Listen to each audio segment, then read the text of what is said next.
Right in front of me is an electric commuter bike called the Mesa Lite 2.0 from a company called Mokwheel. It's got front suspension, a built-in rack, and it's relatively lightweight. Today we'll take a close look at the features, the specs, and take it for a ride and see how it does.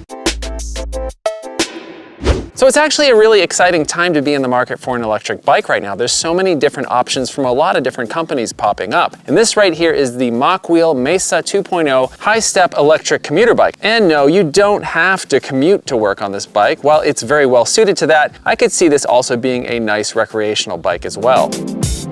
So what do you think of the look of this bike here? I really dig this color, though it is available in a couple other colors. If you add a basket to the front or rear of this bike, it could certainly be a very useful tool to cart around groceries or other goodies. And while a lot of other companies are going all in on fat tires, we've got much more reasonably sized rubber here, making this bike lighter than a fat tire e-bike. I've become a huge fan of e-bikes because they can be a fun and useful alternative to a car in many situations, especially a bike like this, something that you might use more for transportation and not just recreation. All right, let's do a quick walk around of this bike and check out all of the features and specs. What's going on, Georgie? What do you think of the Mokwheel Mesa Lite 2.0? Should I put a little basket up here for you so you can ride along with me? You might be a little bit too big. So what we have here is a commuter style e-bike with a step over frame. In terms of sizing, the company says that this should fit riders from 5'6" to 6'6". I'm 6'3" and I fit on here really well. Of course, there's some adjustability in the seat and also the handlebars. So this is a 36 volt bike. Out back we have a 350 watt hub motor producing 45 Newton meters of torque. Nicely integrated into the frame is a 14.7 amp hour battery, which seems like a decent size for this bike, and it's secured with a key. Mokwheel says that the range of this bike is 40 to 50 miles, but like most e-bikes, total range can depend on a whole host of factors. If you're using just throttle, it's likely to be way less than that. But if you're doing a lot of pedaling, 40 miles seems like it's a possibility. Now this bike weighs in at 59 pounds with the battery installed, which is lighter than pretty much every single fat tire e-bike that I've tested. Payload capacity comes in at 350 pounds. And back here, we've got a rear rack for cargo, and Mokwheel does sell a basket separately. Sometimes they do offer a promotion where the basket is provided for free. We've got a 7-speed Shimano gear set here, which is identical to what you'll find on many other e-bikes at this price point. And there are 5 pedal assist modes, and this bike utilizes a cadence sensor for the pedal assist, so we'll test that out when we ride it. There's a thumb throttle here on the left side. The brakes are Zoom brand with the 180mm rotors front and rear. We've got suspension up front that is adjustable, but there's no suspension out back. The handlebars have a slight curve towards the rider, giving you a slightly more relaxed ride. These grips have a Mokwheel logo embedded in them, and it looks like they're made out of leather. The display is nice and compact, and it's easy to read. It's mounted right front and center. The seat is nice looking. It's somewhat wide, and it's got a quick release post, and we'll test out the comfort when we ride. In terms of the rubber we got here, we've got Chaoyang brand 27.5 by 2.4 inch tires with a street-oriented tread pattern, and those are riding on spoke wheels. It's nice that they included fenders both front and rear, and those are plastic. There is a decently bright headlight, and we have these cool integrated taillights here on the sides of the frame. Haven't really seen anything like that yet. It's pretty cool. And we've got brake lights too. There's no bell, but there is a little beeper. In terms of assembly, the bike is shipped in a large, somewhat heavy box, but the bike was pretty easy to put together. If you're familiar with common hand tools and you got about an hour to spare, you can get this thing put together pretty easily. And this bike comes with a 2-year warranty. Now, if you want to buy this bike, please use my purchase link in the description below. It will help support the channel, but don't do that just yet because we want to take this out for a ride and see how it does. Right, so as I mentioned, this is a 36 volt bike. We've got a 350 watt hub motor out back that makes 600 watts of peak power, and it produces 45 Newton meters of torque. Now that may not sound like a lot of power, but it can get you going. So like I said, we do have a throttle here on the left-hand side. This is a thumb throttle, which I tend to prefer over a twist throttle, just a little bit easier on my wrist. Might take some getting used to having the throttle on the left though. Now, it's extremely windy today, so I'm probably not going to be able to do a proper acceleration test because these winds are like 20, 30 mile an hour winds. Anyway, let's just do throttle only and see how quickly we can get up to speed. All right, 3, 2, 1, go.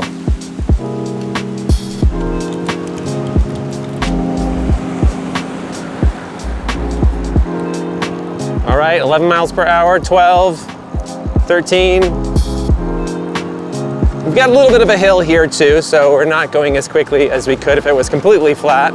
Looks like we're maxing out at about 20. All right, so it's not the fastest bike I've ever tested, but it's not the slowest either. So if you've got a bike like this, chances are you're probably going to want to take advantage of the pedal assist. Now there's 5 levels of pedal assist here, so let's check those out. Obviously pedal assist 0, it's off. Pedal assist 1, barely noticeable. But once you get up to 5, you definitely feel it, and it can really get you going very quickly. Now from the factory, this is a class 2 bike, meaning 20 mile per hour top speed, but it can be unlocked to class 3 speeds of 28 miles per hour. Now that's available via pedaling only. You can't get to 28, at least in my test, using the throttle, but you can if you're pedaling. Now having that level of speed is really useful if you're riding on streets, which you might be doing with a commuter style bike, if you're mixing it up with cars, that kind of thing. But obviously you're not going to want to be going that quickly if you're on a bike path around pedestrians. So for the pedal assist here, this bike has a cadence sensor, so it simply detects when you're pedaling, and it tells the motor to turn on or off. And like most bikes with a cadence sensor, there is a bit of a delay between when you pedal and when the power kicks in. And same when you stop pedaling. It takes a second for it to turn off the power. But it's not really any different than other bikes that I've seen with a cadence sensor. So some bikes come equipped with a torque sensor, and that does provide a bit more of a natural feel because it detects how hard you're pedaling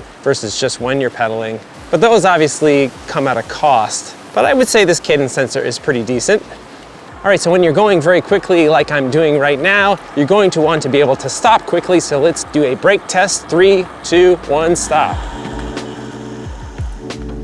All right, that's not bad. And you have to keep in mind, this does not have hydraulic brakes. This has cable operated brakes, so they're not gonna be quite as powerful as a hydraulic brake setup. But we do have 180 millimeter rotors here, so that's pretty decent. I will say that I do have to probably adjust the cable on the rear brake a little bit. That's one thing you have to keep in mind when you have cable operated brakes, is that they do need to be adjusted from time to time. All right, let's talk about gearing. We have the 7-speed Shimano gear set that is something that you'll probably find on a lot of bikes at this price point. And I actually really like how this shifts. It's really quite smooth, no problems here. Okay, so one thing that I really appreciate about this bike is that it's relatively lightweight, coming in at 59 pounds. Now that might seem kind of heavy compared to a non-electric bike, but it's actually pretty light for an e-bike. I've ridden bikes that are way heavier than this. Now you've got that lightweight along with these smaller tires, at least compared to a fat tire e-bike, and that's going to provide a little bit more efficiency than a fat tire e-bike. Less weight, less rolling resistance. So with that medium size 14.7 amp hour battery, you should be able to go a bit further than you would be on a heavier bike. They estimate 40 to 50 miles, which seems like you could do that, especially if you're pedaling quite a bit. Obviously that's going to change if you're just using the throttle. In that case, you'd expect the range to be quite a bit lower. Handling is actually really good. The front end does not feel heavy. This bike is extremely easy to maneuver. And it's nice that we got that suspension up front, so definitely makes it a bit more of a comfortable ride. No suspension out back though. I will say this though, the seat is actually quite comfortable. I'm kind of picky when it comes to bike seats, and I really like this one. Riding position is really good. It's not too hunched over. It's not too upright. It's very comfortable. No problem if you have to spend a lot of time on this bike. The handlebars are slightly curved toward the rider, which I like. It's not too aggressive like a cruiser style, but it's not overly hunched over like a mountain bike. This is kind of the perfect setup, I think. Overall, I think this is a really nice commuter bike, and I appreciate that it comes with that rear rack standard, which I think it's a must-have for any bike that it's going to be used for transportation and not just recreation. All right, so how much does this electric commuter bike cost you? The Mokwheel Mesa Lite 2.0 comes in at $1,099, and they often run promotions. I've seen it for under $1,000 at times, and they will occasionally offer free accessories as well. So in my time with this bike, I've actually gotten a lot of really good use out of it. And I have quite a few e-bikes in my arsenal at this point, and I often opt for this one because it's relatively lightweight and it's very comfortable. And it's got the added bonus of the rear rack, which is a must-have for me as I often cart stuff around on my bike. And overall, it does seem like the Mesa 2.0 is a pretty good value, which is great because there is a lot of competition for this type of bike right now. Now, like I mentioned before, if you want to buy this bike, please use my purchase link in the description below. It will help support the channel. If you like this video and you want to see more like it, please consider subscribing and hitting that bell icon. Thanks so much for watching. I hope you're well, and I'll see you soon.